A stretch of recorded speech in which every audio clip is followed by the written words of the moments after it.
एक छोटे से गांव में एक पुराना गहरा कुआं था। इस कुएं के बारे में तरह तरह की अफवाहें थीं। कहा जाता था कि इस कुएं में एक शापित आत्मा रहती है जो रात को रोती है और कभी-कभी कुएं से अजीब सी आवाजें सुनाई देती हैं। रामू गांव का एक जिज्ञासु लड़का था। उसे ये सब बातें बहुत अजीब लगती थी। एक दिन अपनी जिज्ञासा को शांत करने के लिए वो कुएं के पास गया। जैसे ही उसने कुएं में झांका, उसे नीचे एक चमकती हुई चीज दिखाई दी। वो और करीब गया और कुएं में झुक गया। तभी एक अचानक से ठंडी हवा चली और रामू ने एक आवाज सुनी, वापस जाओ। डर के मारे रामू पीछे हट गया। उसने सोचा कि ये सब उसकी कल्पना है। लेकिन अगले दिन जब वो दोबारा कुएं के पास गया तो वही आवाज फिर से सुनाई दी। इस बार आवाज और भी स्पष्ट थी।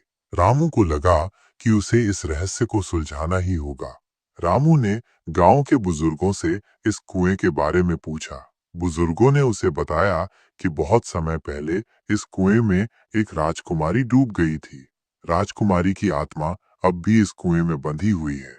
रामू ने बुजुर्गों की बातों पर विश्वास किया और उसने राजकुमारी की आत्मा को शांत करने का फैसला किया। उसने एक पुजारी को बुलाया और पूरे गांव के लोगों के साथ मिलकर कुएं के पास एक हवन किया। हवन के दौरान राजकुमारी की आत्मा प्रकट हुई और उसने रामू से माफी मांगी।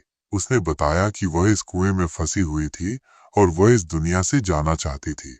रामू ने राजकुमारी की आत्मा को शांत किया और उसे मुक्ति दी। इसके बाद से कुएं से आने वाली अजीब आवाजें बंद हो गईं और गांव वाले फिर से खुशी से रहने लगे। लेकिन कहानी यहीं खत्म नहीं होती।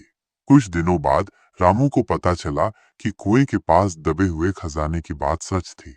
खजाना राजकुमारी का ही था। रामू ने खजाने को गांव वालों में बांट दिया। इस तरह रामू ने न केवल एक शापित आत्मा को मुक्ति दी, बल्कि पूरे गांव को भी खुशहाल बना दिया।